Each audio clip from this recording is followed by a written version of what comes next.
Last 3 years I've been through hell and back. A nigga fell off track a few times, hit rock bottom and bounced right back. Real one, all day, I state facts. Y'all dudes, all play, y'all straight cat. And to the ones praying I quit rap, tell them niggas that I'm back on my bullshit. Like Scottie Pippen back in '03. Only thing I'm in my own league, I create my own lanes. Sit back and watch these niggas copy. But it could only be one me, who gon' stop me? Top dog, call me Rocky. These labels gonna wanna sign me, but I do my own thing. Mar Wayne still my right hand. Sauce gang still a home team. Sheesh, I'm back on my BI, I'm back on my BIZ. Had to hop off IG, cause they tryna be like me. I've been putting work in while these niggas ECC, but I'ma be a CEO. They gon' have to CC me. We talking brands, well I am one. I'm the boss brand and then some. Robbie Rockington. So, as we already heard, y'all, as we heard in the beginning, we heard the two songs. We already know that his flow is dope as hell. You know how he raps and how he does his thing in boom cat cat and okay. So so my question is, who are other artists, or like who are other people that you listen to that maybe inspire you, or like are there people that, like, you know, are there artists that you maybe not so much take their flow, but like they're influenced with your flow or anything like that? Or like who exactly do you listen to other than yourself, obviously? I mean, when I think that question, it goes so many directions, because there's people who inspire me that are, you know, legends, living legends. And there's people that inspire me that are, you know, living legends in the making, who, you know, people may not know, but I know them and they inspire me. So when I think of just on a you know, just a quick 1-2, I would have to say definitely Jay-Z. You know, he's like top for me, because just where I'm at now, I probably wouldn't have said Jay-Z when I started, because I was looking at who I thought was hot at the time, who everybody was loving.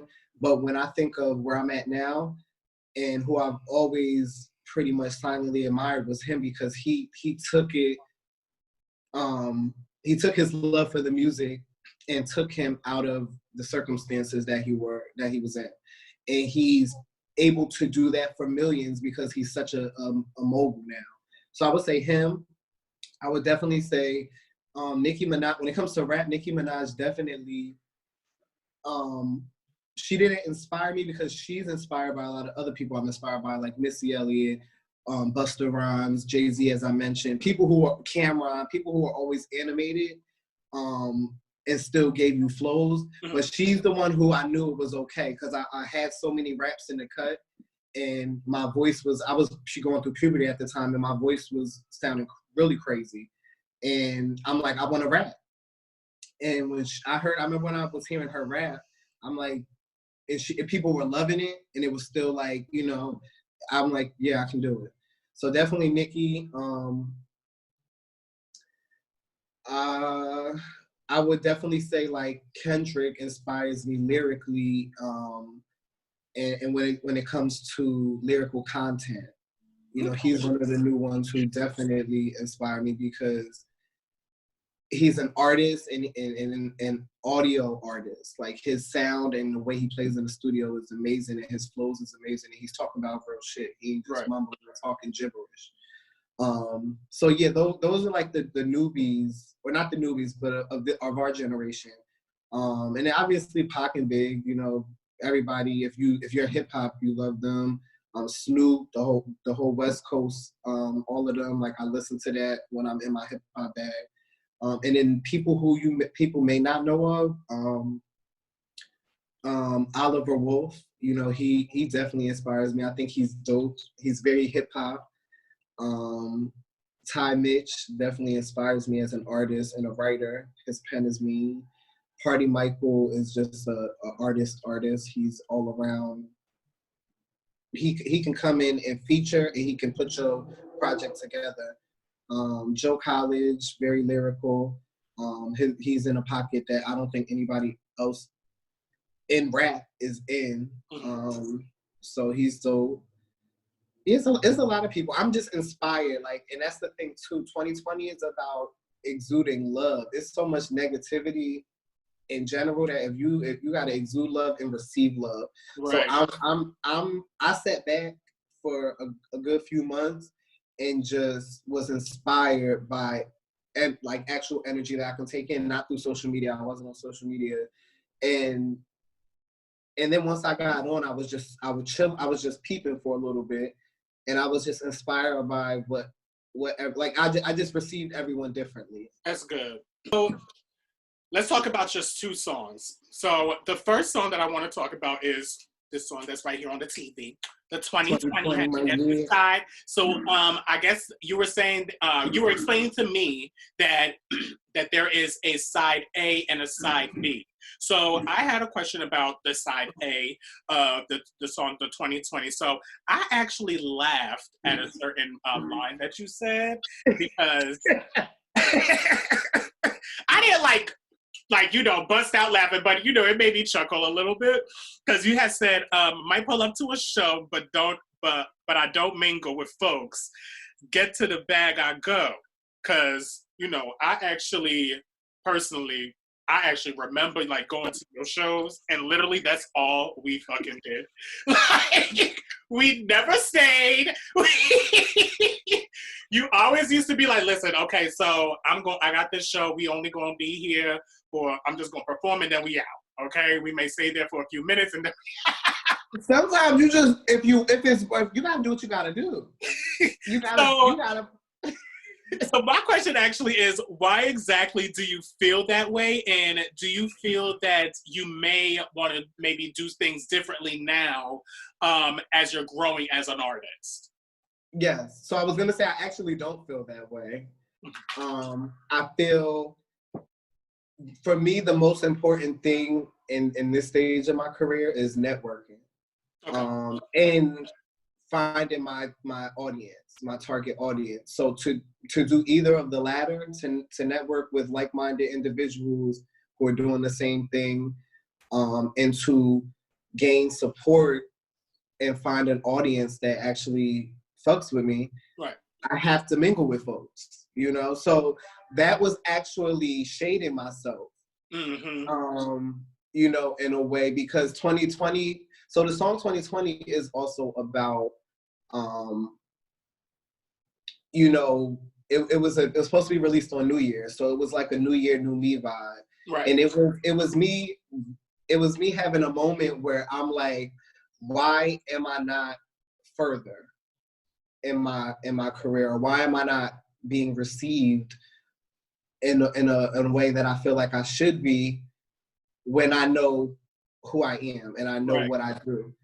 And it was just a humbling moment of realizing that I can sit home, as long as I'm sitting home and I'm able to watch everybody else, and I'm able to watch the award shows and watch everybody else, and I'm focused on everybody else, I'm going to always see myself on a stage alone, accepting an award all by myself, because I'm the only one that is exposed to it. I have to stop worrying about everybody else.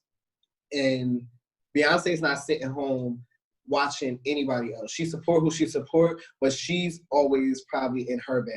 Right. And it was important for me to get into my bag. And so no, going further, I definitely would never recommend anyone to pull it, unless you got another bag waiting for you and you got multiple bags in one night. You need to sit and you need to, mingle with the people, and you need to respect. You need to show love and respect the event and respect the venue and the promoter. A lot of events that we pulled up and left, they was on some bullshit. So it's all about your business. Sometimes we had to get in and get out, because this is not what it was given.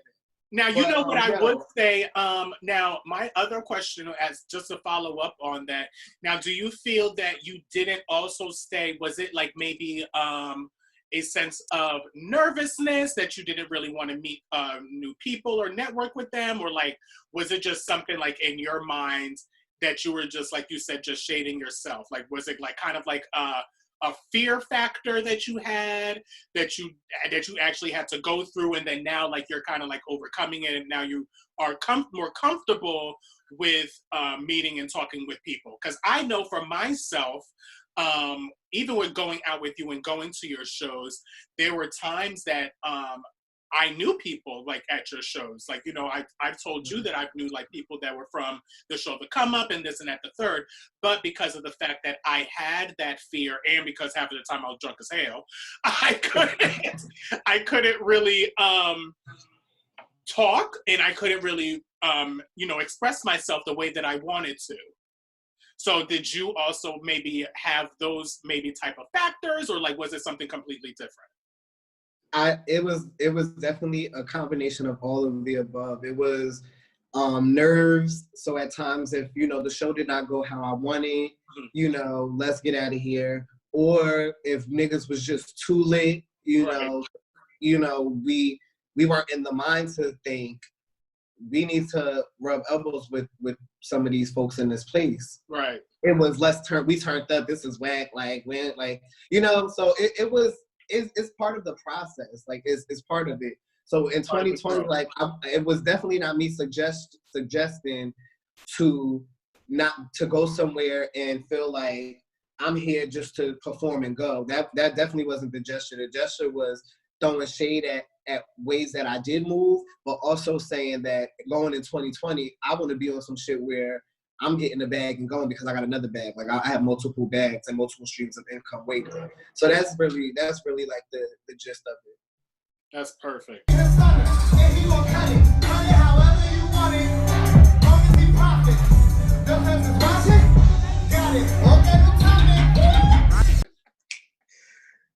Okay, so the second song that you released, as you would say, the B-side, like I explained before, is called Rooftop Flows. So now coming from 2020, where you were explaining where you have been and your aspiration, giving me positive, and, you know, to a song that you are basically telling your truth to, that's basically what you were doing with Rooftop Flows. You're telling your truth of how you feel about yourself and what you've been going through. What really made you change the mood of your project, from changing it from one mood to changing it to a completely different one?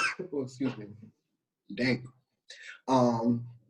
So first thing, I wanted to recognize the fact that you realized that even though it was 2 songs, and even though I didn't put them out as an EP, that they were in and of itself a little project. Right.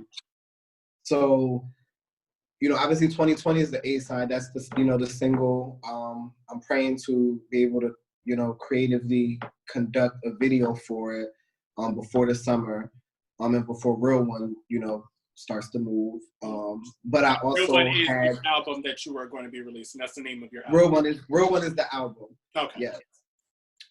So, you know, so basically, just to backtrack real quick. So during my little off time of social media and just being to myself, I was, you know, writing.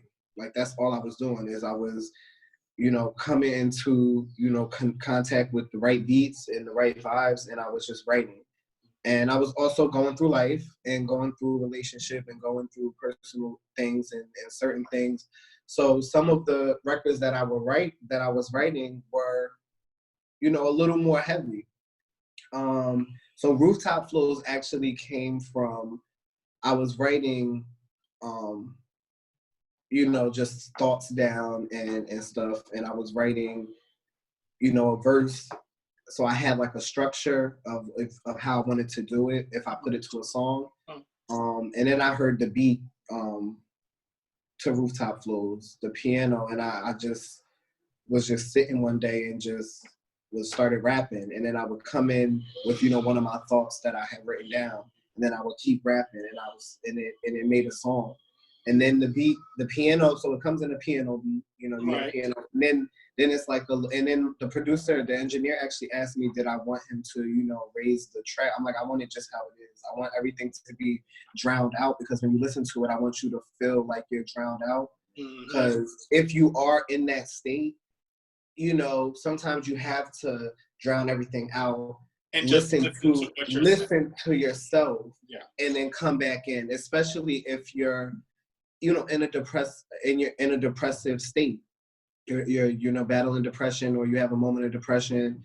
You know, for me, I had a moment of a little suicidal moment, and I didn't think to go jump off of a rooftop. That wasn't my method per se, but I put myself on a rooftop, like, because immediately whatever I thought I was gonna do, like, I put myself, like, once I jump, I can't grab onto nothing, like, that's it. Right. So Rooftop Flows just came from me freestyling, like, it's just off the top, flows off the top. It was a song that I was able to actually finish once I had higher thinking. My flow was higher, so Rooftop Flow. So it just it felt right. So I had a bunch of other records that I could have did as a B-side to 2020, but this one, I felt I've never really did a record like this. I've done records like this, but I've never released a record like this. Like, people don't know this side. From what I've, because obviously I've listened to Robbie Rockington's music for a long time. One of my biggest supporters. I love it. So, and then when I explained to you guys earlier in the when we was not really reviewing, but we were listening to the songs and Lenny, well, kind of like a review. But what I was basically explaining earlier, I love the fact when I hear an artist and I hear the growth of an artist and how they've evolved and how they talk about how they evolved. And with the second song, with Rooftop Flows, you can tell that, yes, you've been through stuff and you were so open about what you've been through. Metaphorically, you kind of just have to understand what exactly it is. And you also speak on it on that song as well. So I love the fact how, I've never personally, from the songs that you have written before, I've never heard a song so personal. So I love that fact that you actually did that. So just to piggyback off that, just my second question. So in the song you said, don't ever go to the rooftop alone when you're feeling on the edge. Might get too close to the ledge. It's a long way down when you won't drop slow. So that actually kind of really resonated with me, because it's really true that people feel that they can really do this thing alone. Like, they can go through life alone, they can do their career alone, or they can do anything alone. And, that really isn't the case. So I just want you to maybe just speak on that a little bit, of feeling that you never feel that you are alone, or you always have to have someone in your side, or have a team or somebody on your corner to get you through this thing called life, and even your music career. Yes. It again, you caught that, like that. So Rooftop Flows itself is very metaphorical. Like, it's so many, I wanted it to be like, literally the lyrics were coming from thoughts that were one vibe, like one part of, like, one part of me. And then, the flow of it and the vibe of it and the energy. And when I was putting the words together, I was in a whole different place. So I want everyone to be able to catch it. I don't want you to have gone through depression or gone through suicide to really, for it to resonate. Right. So for me, when I speak on, the top, being on the top alone, like, going through life, you have two choices. You can either be a person that you have people that want to be around you, or you could be a person that you have people that want to be around you, but you push them to a point where they don't deal with you. And either choice you make, you have to realize that it's okay to get to the top and have a team of people to check you along the way, and to maybe not be there along the way, because that's part of it. You know what I'm saying? But at the end of the day, you don't want to end up alone. You have to realize that once you make it to the top, you ain't do it alone. Like, when I make it, I know that my team and the people, even if I can't employ everybody, I have to be at a place where I can have everybody around me, because I wouldn't be there if it wasn't for those people. You know what I'm saying? And on the flip side, I've been a person where I've pushed people, or I risk pushing people away. And I still, every day, I still battle with it, even in my relationship, because I have the best thing that's God sent. And, when I battle with myself, I find myself deflecting. You know what I'm saying? So it's a work in I'm a work in progress, and life is a work in progress. But I tend to be that tended to be that person that you know, I'm gonna do this, you know, alone. Like I'm gonna do this alone, and that's not possible because you're gonna go through it alone. And once you're alone and you have those real dark thoughts, right, you're already on you're on top, but you're alone, and you will fall, and it won't be slow. Mm-hmm.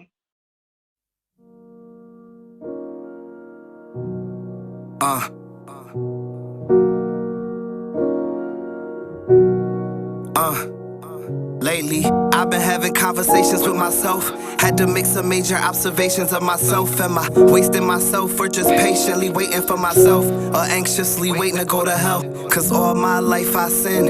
I look in the mirror every day like how I repent.